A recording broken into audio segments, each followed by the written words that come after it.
Yes, today morning for purposes of responding to any of these questions.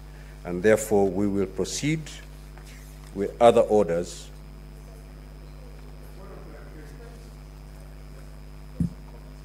Yes, Senator Boni. Mr. Speaker, sir, we hear you. But from your communication, the Prime Cabinet Secretary has alerted Senate this morning. The Cabinet Secretary at the National Treasury has alerted the Senate this morning. Mr. Speaker, it should also occur to this House that this is not the first time the Prime Cabinet Secretary is failing to appear before this House. And, Mr. Speaker, if this does not imply attitude, then what does?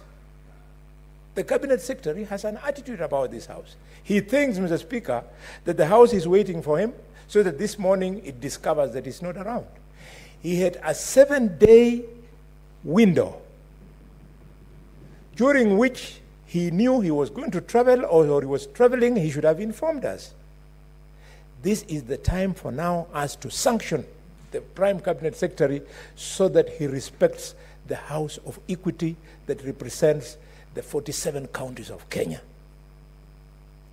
This cabinet, the current cabinet, Mr. Speaker, sir, if we don't call it to order as Parliament, they are going to run roughshod on all Kenyans. Same applies to Professor Njuguna Ndung'u. Mr. Speaker, probably Shingo Upande, quote unquote, we can accept the one who is in Dubai because he had the courtesy of informing us earlier. But these two, and they represent two critical portfolios, they must be here. I beg you today on this standing order, you sanction them. Otherwise, Parliament will start looking like a barasa in Marinya, in Mutuapa, in Iloyangilani.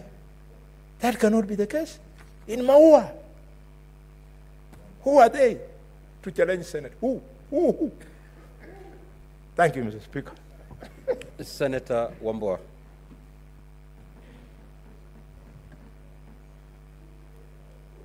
Mr. Speaker,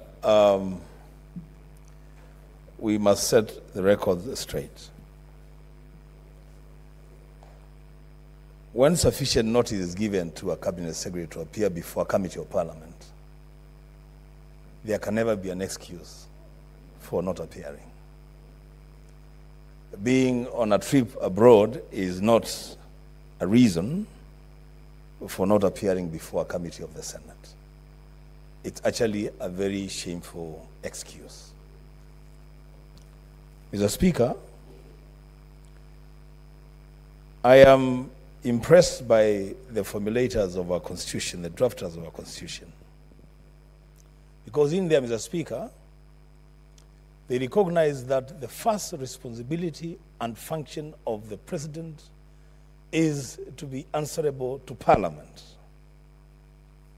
If the President, Mr. Speaker, is answerable to Parliament, then Cabinet Secretaries who serve at the pleasure of the President must be 10 times answerable to Parliament. Mr. Speaker, I am a bit concerned because, and I speak for the minority side, you know, Mr. Speaker, we had stayed away from these morning sessions on account of a legitimate court process. And once that process has ended, Mr. Speaker, we are back to engage. I don't know whether the cabinet secretaries are afraid of the presence of the minority side in the House and they don't want to face the tough questions that they have to face. Mr. Speaker, I want to plead with you. Because if we don't nip this thing on the bud now, then it will become the order of the day, and cabinet secretaries will be giving you excuse after excuse why they cannot appear before the Senate. Mr. Speaker, I implore you to find reason in our own standing orders and in the Constitution to censure these cabinet secretaries and ensure that they appear before the Senate to respond to questions. Lastly, Mr. Speaker, you know, there is a casualness that is creeping in, that a cabinet secretary would have the audacity to write to the Speaker of the Senate of the Republic of Kenya in the morning and tell him that I'm not going to appear before the Senate. Mr. Speaker, I think I know you, Mr. Speaker. Do something. Don't allow these people to mock you because they are mocking you. Mr. Speaker, you sit there for and on behalf of 47 delegations in this country, 47 counties. The questions that we are asking these cabinet secretaries are not on our own behalf. We are asking these questions for the benefit of the people of the Republic of Kenya, Mr. Speaker. Mr. Speaker, do something. I thank you. Senator Kathure. Thank you, Honorable Speaker, also for allowing me to give a comment on this evolving trend by the CSEs. Honorable Speaker, let me first undo the case of my question, which I directed to the CS Treasury. And Honorable Speaker, the CS Treasury has been this question for almost 3 months now. It is scheduled last week, it did not appear, then another time it did the same. But if you look at the content of my question, it is the money which has not been disbursed to NHIF, because NHIF did their work, they awarded these victims, but then Treasury has not been able to release 11.6 billion to NHIF so that they can pay. So, Mr. Speaker, when the CS now ask us to go to the Minister of Health, he is running away from his responsibility. The Minister of Health does not allocate budgets. If they have given the money that they need is 11.6 to pay these people, then Treasury should be held responsible so that they can be able to pay these victims. These people are already dead, and the beneficiaries or their kins are following this money day in, day out. I have one case which made me to do this and investigate from one of my constituents from Meru, who the wife died due to COVID in 2020. But to date, he is owed 7 million by NHIF.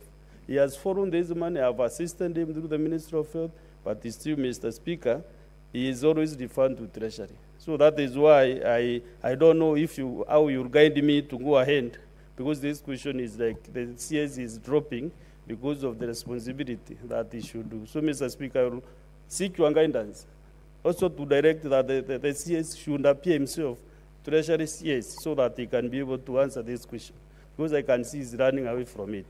Also, Mr. Speaker, you know you are the chair of SBC, which allocates the businesses of this House. And you know we have no time before the end of this session. So today morning, you allocated time for these CSEs and put aside all other businesses that we have in this House. So, Mr. Speaker, when we receive letters in the morning that the CS is not appearing, and we have a lot of pending business, Mr. Speaker, I feel these CSEs are not respecting this House, and this is the right time to crack the whip. So, Mr. Speaker, we are very committed to do the work that we are elected to do. And if the CSEs are not honoring this House, then they should be sanctioned, Mr. Speaker, so that they can be able to respect this House. This is an honorable House of 47 delegations, and the other 27 elected senators. So, Mr. Speaker, I think with your wisdom, before the end of this session, so that the next year we start on a clean footing, you should really do a letter, especially to the end of state, because he has the responsibility. And he's the one actually who supported the CSEs to appear in the two houses. So, Mr. Speaker, I think, you know, this is the first time Senator Sifuna has clapped when I'm giving any. Yeah, so, Mr. Speaker, I want to end there so that at least Senator Sifuna can handle to where I have left. Thank you very much, Mr. Speaker. Senator Karungo. Thank you very much, Mr. Speaker. Mr. Speaker, when we were elected to this House, the President implored us to amend our standing orders for the CSs to appear before us. We had the support of the head of state. So when they don't appear, they don't just show contempt to this House, also to the President of this Republic. And Mr. Speaker, as the feeling of many members, please crack the whip. My committee on roads, transportation and housing, on Monday, after inviting the governor of Kajiado, Ole Lenku, to appear before us, even after summoning him, he had the audacity of saying that he wouldn't appear 45 minutes before the time the meeting was supposed to start. Mr. Speaker, we fined him, or we gave him a suspended sentence, and fined him $500,000. And if it does not appear tomorrow, it will take effect. Yesterday, Mr. Speaker, and I want the House to listen to me, because we need to do things differently. Yesterday, Mr. Speaker, we also fined the governor of Nairobi, Johnson Sakaja, who happened to be one time a senator of this great county of Nairobi. We have invited him since November 2022. We are in November 2023, 6 times, and he has never appeared, Mr. Speaker. Mr. Speaker, we gave that fine because we know he won't even appear tomorrow. And if he doesn't, Mr. Speaker, we are going to invoke Section 19 of the Parliamentary Powers and Privileges Act, that he should be arrested and brought to the committee, Mr. Speaker. Mr. Speaker, it is a high time that this House is taken with seriousness it deserves, Mr. Speaker. And you know, and especially those governors who are senators, they are giving this House a bad name. I mean, they should be the one to really respect this House, because they have been here for about 10 years. And they are the one who are not even appearing in committees. Even my governor of Kiambu, Kimani Wamatangi, Mr. Speaker, has been invited about 6 times. He has not appeared. I think we should crack the whip, because for us, in future, we want to be governors, and we don't want people to say senators were the worst governors. So we have to do it today. And for the CSs who did not appear today, Mr. Speaker, crack the whip. Give them a fine. Invoke Section 19. Because if you don't do that, we will receive the apologies a minute before we get into the House. Thank you very much, Mr. Speaker. Senator Gloria. Thank you, Mr. Speaker. For me, I want to weigh in on the issue of